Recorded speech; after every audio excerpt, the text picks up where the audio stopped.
खुलुमबाय लोगोफोर, गोजोन फुंबिलि बयनिसिमबो। नोंथांमोनखौ बड' इनफ' पइन्ट चेनेलाव बयखौबो बरायनाय बावहरग्रोनाय जाबाय। आं दिनै नोंथांमोननि सिगाङाव राशि बायदियै दिनैनि सानसेनि फानजामुथिखौ फरायथिनो लादों। आसा खालामो नोंथांमोनहा भिडिअखौ नायना मोजां मोनगोन। दिनै 31 मे 2026 मायथाइ एबा 16 जेठ दान 1433 मायथाइ रबिबार। गिबियावनो दङ मेष राशि। दिनै रबिबारा नोंथांनि थाखाय गोजोन लानानै फैगोन। गोबाव समनिफ्रायनो सोलिबाय थानाय गोसोआरि नारसिनथायनिफ्राय नोंथाङा उदां मोनगोन। नोंथांनि रांखान्थियारि थासारिया गोख्रों थागोन आरो थाबथानाय राङा बबेनिफ्रायबा फैनो हागौ। नखरारि जिउआव अननाय आरो गोरोबलायनाया बांगोन। गावनि जिउनि लोगोरिजों मोनसे समाजारि हाबाफारियाव बाहागो लानो खाबु मोनगोन। सावस्रियाव गोबां जौगागोन आरो नोंथाङा गोहोगोरा मोनगोन। मोनाबिलियाव रंजानाय आरो मिनिनायाव सम बारहोनाय जागोन। नोंथांनि दिनैनि खाफालगोनां दिगा जादों साहा, खाफालगोनां अनजिमाया जादों 7 आरो खाफालगोनां गाबा जादों रोजा गोजा गाब। वृषभ राशि। दिनै नों गावनि मेलेमखौ बाहायनानै नखरनि मोनसे गेदेर थिरांथा लानांगोन। राङारि लेनदेनाव सांग्रां जा। नाङा-फाङा खरसानिफ्राय गोजानाव थानाया साबसिन। फालांगियाव गोदान बिथांखिफोरखौ मावफुंनो थाखाय दिनै मोजां सान। लोगोफोरजों दावबायनो खाबु दं। जुलि जानाय जिउआ गोदै थागोन आरो गावजों गाव फोथायनाया बांगोन। सावस्रिया नर्मेल थागोन, नाथाय गुसु मुवाफोरखौ लोंनायनिफ्राय गोजानाव था। मोनाबिलियाव माबा मोनसे मोजां खौरां मोनब्ला न'नि आबहावाया सोलायगोन। नोंथांनि दिनैनि खाफालगोनां दिगा जादों सानजा, खाफालगोनां अनजिमाया जादों 16 आरो खाफालगोनां गाबा जादों गोजों गोथां गाब। मिथुन राशि। दिनै नोंथांनि सोरजिलु गोहोआ मानसिफोरखौ जोबोद गोहोम खोख्लैगोन। साख्रि मावनाय सुबुङा खामानिनिफ्राय सानसे सुथि लानानै आबुङै रंजानायनि खाबु मोनगोन। गोदान फुंखानिफ्राय हरखाब राङारि मुलाम्फा जानायनि गोबां जाथावना दं। फरायसाफोरा गावसोरनि फरायनायाव गोसो होगोन आरो मोजां फिथाइ मोनगोन। न'आवनो मोनसे फालिथाय हाबाफारिनि बिथांखिफोरा महर लानो हागौ। दिनै नोंथाङा जायखिजाया गोजाम सिनथानिफ्राय आबुङै उदां जागोन। मोनाबिलियाव सोरबा मोजां मोनग्राखौ लोगो हमज्लायनाया नोंथांनि गोसोआव गोजोन लाबोगोन। नोंथांनि दिनैनि खाफालगोनां दिगा जादों खोला-सोनाब, खाफालगोनां अनजिमाया जादों 5 आरो खाफालगोनां गाबा जादों खमला गाब। कर्क राशि। दिनैनि साना नोंथांनि थाखाय गोदान गोहो आरो थुलुंगाखां लानानै फैदों। नोंथाङा खामानियाव मावनाय खस्थ' खालामनाया दिनै जोबोद मोजां फिथाइ होनो हागौ। हा एबा गारि बायनायनि थाखाय नोंथांनि नाजानाया जाफुंसारगोन। नोंथाङा नखरनि बिबानफोरखौ जोबोद मोजाङै मावफुंगोन। नोंथांनि मोजां मोनज्लायनायनि जिउआव रमान्सआ बांगोन आरो गावजों गाव बुजिलायनाया गोथौसिन जागोन। सावस्रिया मोजां जागोन आरो गोजाम देहायारि बेरामनिफ्राय उदां मोनगोन। मोनाबिलियाव धोरोमारि हाबाफोराव बाहागो लायोब्ला नोंथांनि गोसोआ गोजोन मोनगोन। नोंथांनि दिनैनि खाफालगोनां दिगा जादों सा-सानजा, खाफालगोनां अनजिमाया जादों 12 आरो खाफालगोनां गाबा जादों गोजों गुफुर गाब। सिंह राशि। दिनै समाजाव नोंथांनि मुंदांखा आरो मान-सन्माना बांगोन। फालांगिजों लोब्बा थानाय सुबुंफोरा मोनसे गिदिर बाथ्रा मोननो हागौ। रांखान्थियारि महरै दिनै नोंथाङा बांसिन रैखाथि मोनगोन। नोंथांनि गथ'फोरनिफ्राय माबा मोनसे मोजां खौरां मोननाया मोनसे गोग्गानाय लाबोगोन।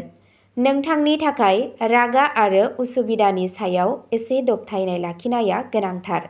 नोंथांनि जिउनि लोगोरिनि आबुं हेफाजाबा नोंथांखौ मोनफ्रोमबो खामानियाव जाफुंसार जानायाव मदद होगोन। मोनाबिलियाव नोंथाङा गासै नखरजों लोगोसे डिनारनि रंजानायनि खाबु मोनगोन। नोंथांनि दिनैनि खाफालगोनां दिगा जादों सोनाब, खाफालगोनां अनजिमाया जादों 1 आरो खाफालगोनां गाबा जादों गेरुआ गाब। कन्या राशि। नोंथाङा साननाय खामानिखौ जाफुंहोनो थाखाय दिनै मोनसे मोजां सान। आद्रा थानाय रांखौ मोनफिननाया नोंथांनि रांखान्थियारि जेंनानिफ्राय उदां जागोन। नोंथांनि बिमा-बिफाजों मोनसे गोब्राब आयदानि सायाव मोजां सावरायनाय जागोन।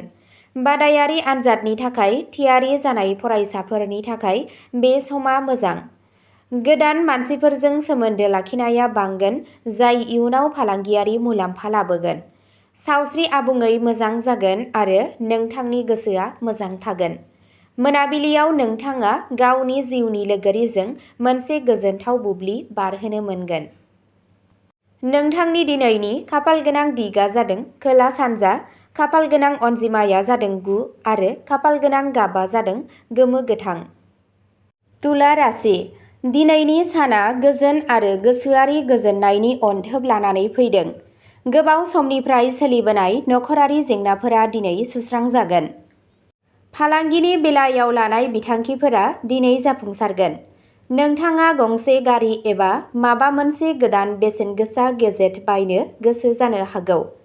गोजाम लोगोफोरजों हरखाब लोगो हमज्लायनाया नोंथांनि गोसोखौ रिफ्रेश खालामगोन। जुलियारि जिउआव गोरोबलायनाय थागोन आरो सोमोन्दोफोरा गोख्रों जागोन। बेलासियाव नोंथांनि मोजां मोनग्रा देंखोखौ खोनासंनाया नोंथांखौ गोसोआरि गोजोननि मोन्दांथि होगोन। नोंथांनि दिनैनि खाफालगोनां दिगा जादों सा-सोनाब, खाफालगोनां अनजिमाया जादों 6 आरो खाफालगोनां गाबआ जादों रेजें गलाब गाब। वृश्चिक राशि। दिनै मानसिफ्रा नोंथांनि रोंगौथि आरो गियानखौ खुलायै बाख्नायगोन। फालांगियाव डिजिटेल आदब बाहायनाया गोबां मुलाम्फा मोनगोन। दिनै नोंथाङा गोजाम दाहार एबा दाहारफोरनिफ्राय गोबां रेहाय मोननो हागौ। नखरनि आबहावाया रंजानाय बायदि रंजा-खुसि आरो अननायजों बुंफबनाय जागोन। गावनि मोजां मोनग्रा लोगोरिजों बबेबा समायना जायगायाव दावबायनो बिथांखि लानाय जागोन। यगा आरो ब्यामनि फारसे नोंथांनि गोसो दुंनाया दिनै हरखाबै बांनो हागौ। मोनाबिलियाव सासे रोंगौथि गोनां सुबुंनि बोसोनआ नोंथांनि थाखाय जोबोद हेफाजाब होगोन। नोंथांनि दिनैनि खाफालगोनां दिगा जादों खोला, खाफालगोनां अनजिमाया जादों 23 आरो खाफालगोनां गाबआ जादों रोजा मै गाब। धनु राशि। दिनै हाथरखिफोरा नोंथांनि फारसे दं आरो नोंथाङा खाफालनिफ्राय आबुं हेफाजाब मोनगोन। सिगां समाव रां थिसननाया नोंथांनो सान्नायनिख्रुइ साबसिन फिथाय होगोन। सोलोंथाइनि बिथिङाव फरायसाफोरा गेदेर जाफुंसार जानो हागोन। जुलियारि जिउआव गावजों गाव जोबोद अननाय आरो मान बांनाय नुनो मोनगोन। न'खौ साजायनायाव माखासे खर्सा जानो हागौ। सावस्रिया मोजां थागोन आरो नोंथाङा गावनि गेजेराव मोनसे गोदान गोहो मोनदांगोन। बेलासि समाव नखरनि सुबुंफोरजों माबा मोनसे मोजां खामानिनि सोमोन्दै सावरायनाय जागोन। नोंथांनि दिनैनि खाफालगोनां दिगा जादों सानजा, खाफालगोनां अनजिमाया जादों 14 आरो खाफालगोनां गाबआ जादों हालदै गोमो गाब। मकर राशि। दिनै जोबोद मुखुब आरो गोदान बिबानफोरजों बुंफबनाय जागोन। आजै-आजौनि सम्पथि एबा हाजों सोमोन्दो गोनां मोनसे गोजाम जेंनाया सुस्रांजानो हागौ। गुबुननि बाथ्राफोराव आखाय होनायनिफ्राय गोजानाव थादो आरो गावनि खामानियाव गोसो हो। रां थिसननाय समाव रोंगौथि गोनां सुबुंफोरनिफ्राय बोसोन लानो रोखा खालाम। नोंथांनि जिउनि लोगोरिनि बोसोनआ नोंथांखौ दिनै मोनसे गिदिर खहानिफ्राय रैखा खालामनो हागौ। गावनि सावस्रिनि सायाव एसे जोथोन ला। आथिंआव सानाय जानो हागौ। मोनाबिलियाव गथ'साफोरजों सम हगारनाया गोसोआरि सुखु लाबोगोन। नोंथांनि दिनैनि खाफालगोनां दिगा जादों खोला-सानजा, खाफालगोनां अनजिमाया जादों 2 आरो खाफालगोनां गाबआ जादों अख्रां निला गाब। कुम्भ राशि। दिनैनि साना नोंथांनि जिउआव गोजोननि मोनसे गोदान दोहौ लानानै फैदों। समाजारि बिथिंजों सोमोन्दो थानाय सुबुंफोरा मोनसे गेदेर सिनायथि मोननो हागौ। फालांगियाव गोदान बाहागोदारि दाजाबदेरनायजों हाबानि सिमाया गोख्रैयै बारायगोन। न'आव हाबा जायै सोद्रोमानि हाबानि सायाव सावरायनाया दावगानो हागौ। लोगोफोरजों एडभेन्सार ट्रिपआव थांनो सानगोन। नोंथाङा देहायारि आरो गोसोआरि मोन्नैबो बिथिङावनो आबुङै फिट मोनगोन। मोनाबिलियाव लोगोफोरजों मिनिनाय आरो रंजानायजों रंजा-खुसियै बारहोनाय जागोन। नोंथांनि दिनैनि खाफालगोनां दिगा जादों साहा, खाफालगोनां अनजिमाया जादों 20 आरो खाफालगोनां गाबआ जादों गोमो गाब। मीन राशि। दिनै नोंथांनि गोसो दुंनाया गावारि आरो धोरोमारि खामानिफोरनि फारसे बांसिन जागोन। बबेबा मुंदांखा धोरोमारि थावनियाव थाङोब्ला नोंथांनि गोसोनिफ्राय गासैबो सन्देहफोरा गोजान जागोन। रांखान्थियारि बिथिङाव दिनै नोंथाङा गोख्रों आखाइ लाखिनो नांगोन। दोनथुमनायाव गोसो हो। जाय सुबुंफोरा गोबाव समनिफ्रायनो लोमजानानै दं बिसोरनि सावस्रियाव गोबां जौगागोन। साख्रि मावनाय सुबुङा गावनि रोंग'थिखौ दिन्थिनो थाखाय मोनसे गेदेर खाबु मोननो हागौ। नखरारि जिउआव गोजोन लाखिनो थाखाय गावनि बिबुंथिखौ दबथाय। मोनाबिलियाव गोनांथि जानाय सोरखौबा हेफाजाब होयोब्ला इसोरनि गोसोआव गोजोननाय मोनगोन। नोंथांनि दिनैनि खाफालगोनां दिगआ जादों सोनाब साहा, खाफालगोनां अनजिमाया जादों 11 आरो खाफालगोनां गाबआ जादों सना गोमो गाब। अब्ला दिनैनि राशि फरायथिनाया एसेनोसै।